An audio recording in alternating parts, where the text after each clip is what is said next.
오늘은 지금 우리는 늦은 비 시대에 살고 있다 하는 제목으로 말씀의 은혜를 나누기를 원합니다.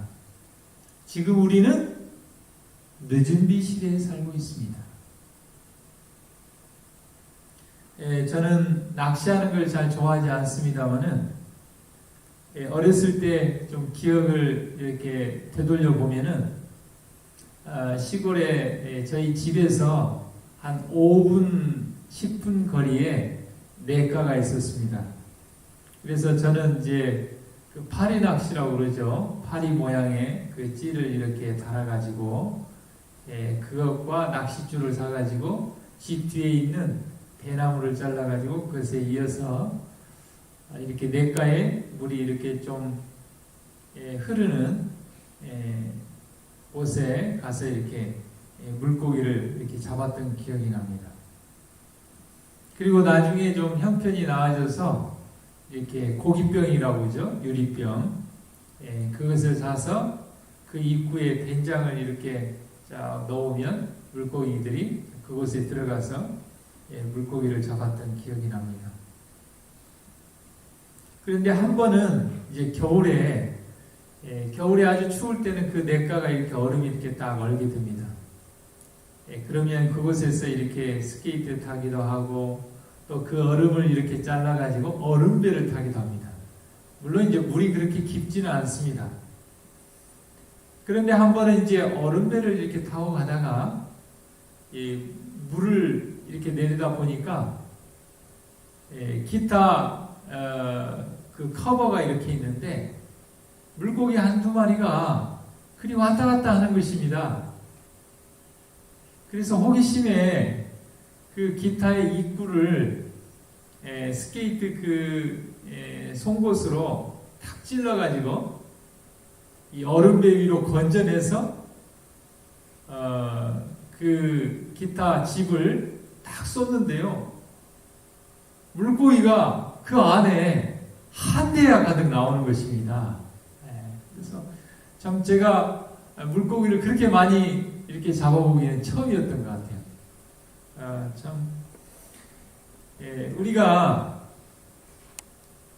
어떻게 보면 초대교회에 이른 비의 역사가 있었고 이 마지막 때에는 늦은 비의 역사가 있을 것이라고 그랬습니다. 가랑비가 아니라 소낙비가 쏟아질 것이라고 그랬습니다. 제가 이 낚시를 통해서 한 마리 한 마리를 잡았을 때와 고깃병으로 여러 마리를 잡았을 때와 그 다음에 그 기타 주머니에 있는 한 대야를 잡았을 때 참 그때 느끼는 그 감정과 기쁨이 참 다른 것 같습니다. 여기 이사야 32장 15절 말씀에 필경은 위에서부터 성령을 우리에게 부어주시리니. 그리고 우리가 여름에 막 소낙비가 폭포수점 쏟아질 때 어때요? 막 양동이로 붓는다고 그러죠. 노아 홍수 당시에도 그렇게 폭포수처럼 부어내렸을 것입니다. 그런데 우리가 살고 있는 지금 이 마지막 때에 그 늦은 비를 그렇게 부어주신다는 것입니다. 그렇게 하면 어떤 결과가 나타납니까? 광야가 아름다운 밭이 되고 아름다운 밭이 울창한 산림이 된다는 것입니다. 성령의 단비가 쏟아질 때 그 결과는 나이아가라 그 어마어마한 그 폭포가 쏟아지는 것처럼 분명하고 확실하게 역사하시고 결과가 나타날 것입니다. 우리가 살고 있는 지금 이 시대에 늦은 비 시대에 내리는 성령은 가랑비로 오는 것이 아니라 세찬 소낙비로 올 것이며 성령으로 말미암아 우리 마음에 부음받은 하나님의 그 사랑이 큰 연못을 이루어서 많은 물고기, 많은 사람들이 하나님의 교회와 진리 가운데로 나올 것이라고 약속하고 있습니다. 제가 여러 차례 좀 말씀을 드렸었는데요. 저희 아버지 혼자 청년의 때에 사시다가 저희 어머니를 만나서 한 명이 두 명이 됐습니다. 그리고 자녀를 사남 일녀 5명을 낳았습니다. 한 명이 두 명이 되고 결혼해서 자녀를 5을 낳아서 7명이 되었습니다. 그리고 그 5명의 자녀가 결혼을 했습니다. 그래서 그 배우자 5명이 늘어가지고 7명이 12명이 됐습니다. 그리고 그 가정마다 자녀를 2명씩, 평균 2명씩 낳게 되므로 10명이 늘어서 12명이 22명이 됐습니다. 50년의 세월이 흘러가면서 저희 아버지 한 분으로 시작됐던 저희 가족이 22명의 가족이 되었습니다. 22배가 되었습니다. 성령의 역사하심은 그렇게 일어날 것으로 믿습니다. 제가 예전에 목회했던 그곳에 학생들이 한 명씩 늘어나고 또 친구를 데려오고 또 그 아이들이 커서 청년이 되고 또 청년이 되어서 친구를 데려와서 이렇게 청년 학생 수가 이렇게 늘어나는데요. 교회가 금방 찰 것 같고 2배, 3배 될 것 같아요. 그런 속도로 그렇게 만약에 늘어난다면 한 자모가 3명의 자모를 데려왔어요. 또 그 데려온 자모가 또 다른 자모를 데려왔어요. 한 아이 엄마는 자녀가 2명, 3명 그렇게 되죠. 그러면 어떻게 됩니까? 그걸 우리가 기하급수적으로 늘어난다고 합니다. 느니비 성령의 역사하심은 그렇게 일어날 것입니다. 지금 우리는 늦은 비 시대에 살고 있습니다. 로마서 5장 5절 말씀에 소망이 부끄럽지 아니함은 우리에게 주신 성령으로 말미암아 하나님의 사랑이 우리 마음에 부음받습니다. 여러분, 그러한 역사는 어떻게 일어납니까? 우리의 마음에 성령을 통하여 하나님의 사랑이 충만히 임했을 때, 나이아가라 폭포처럼 부어졌을 때, 그때 우리 각자를 통하여 기하급수적인 영혼구원의 역사가 일어날 것입니다. 성령의 부으심은 오순절에 시작되었습니다. 그러나 지금 우리는 영적인 혹한기에 놓여 있습니다. 그러나 생수의 강이 다시 쏟아져 내리기 시작할 새 날의 동이 터오고 있습니다. 늦은 비가 내리면 교회는 풍성한 결실의 밭을 보게 될 것입니다. 이제 온라인 붕회가 마치면 11월 2일부터 이제 그 부모교육 프로그램이 이제 온라인으로 또 진행되게 되는데요. 참 몇 명이나 또 이렇게 등록하고 모일 수 있을까 이렇게 했는데 저희 교회에 이렇게 3명의 자모들이 이렇게 등록을 했고 또 우리 박하숙 집사님이 저기 서울에 살고 있는 그 며느리를 이렇게 등록을 했습니다. 그리고 지난번에 참여했던 작년에 광주 인근의 한 사모님이 목사님한테 얘기해서 그 목사님과 2분이 또 이렇게 오게 되고 또 목사님이 다른 3분의 목사님을 얘기해서 이렇게 같이 참여하게 되었습니다. 광양, 해남, 완도 이렇게 참 먼 곳에 있지만 온라인을 통해서 같이 참여하게 되었습니다. 또 한 목사님은 이렇게 그 카톡을 보고 이렇게 등록을 하게 되었고 엊그제는 그 페이스북을 통해서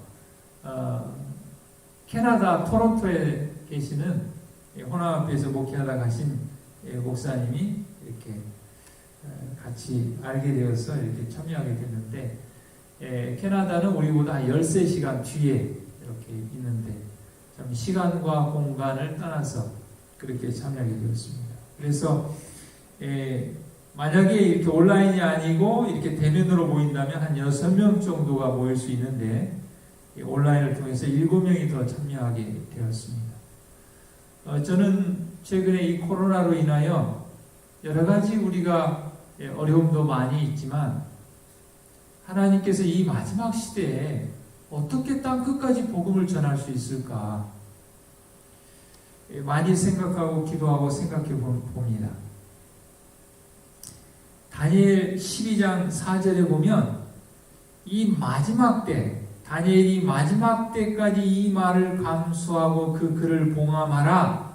많은 사람이 빨리 왕래하며 지식이 더하리라.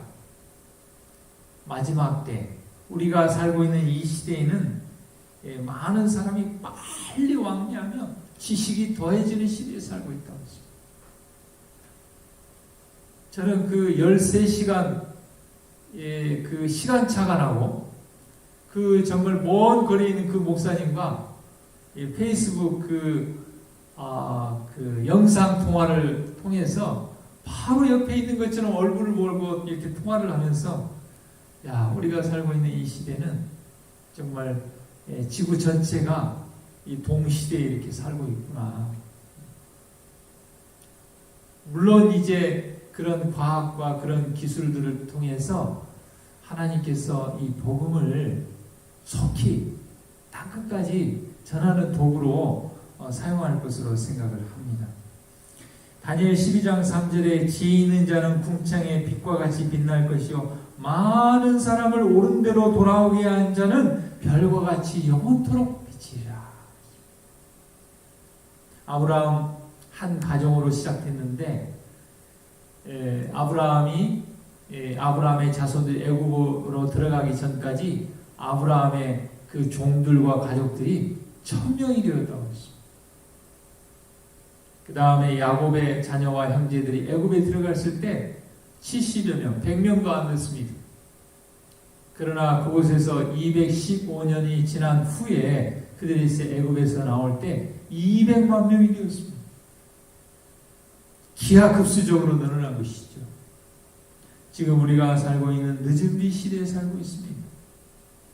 하나님께서 우리 모두에게 늦은 비 성령을 내리셔서 속히 이 마지막 싸움을 마치게 될 것입니다. 누구에게 늦은 비 성령이 내리겠습니까?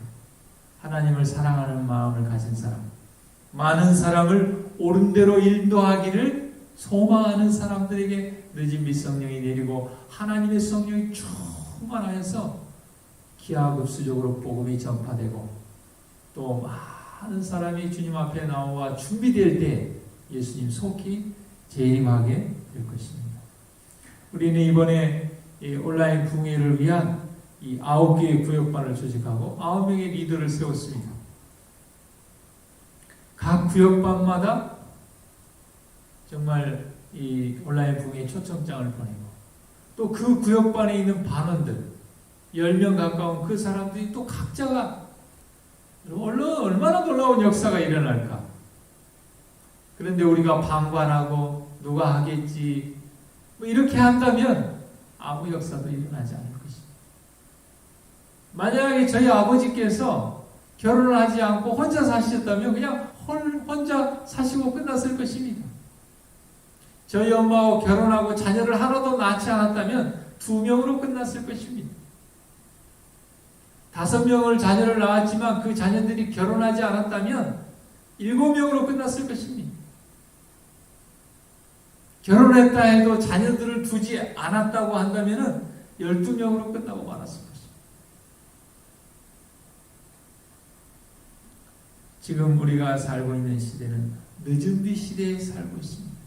예수님의 재림의 확실한 징조는 하나님의 복음이 땅끝까지 전파될 때 모든 사람이 다 복음을 듣고 준비되었을 때 예수님 속히 오신다고 했습니다. 사랑하는 성도 여러분, 이 아침에 하나님께서 성령을 통하여 생각나게 하는 사람 이름을 적고 기도하고 그들에게 복음에 초청하는 우리 모두가 되기를 간절히 바랍니다. 우리 이 아침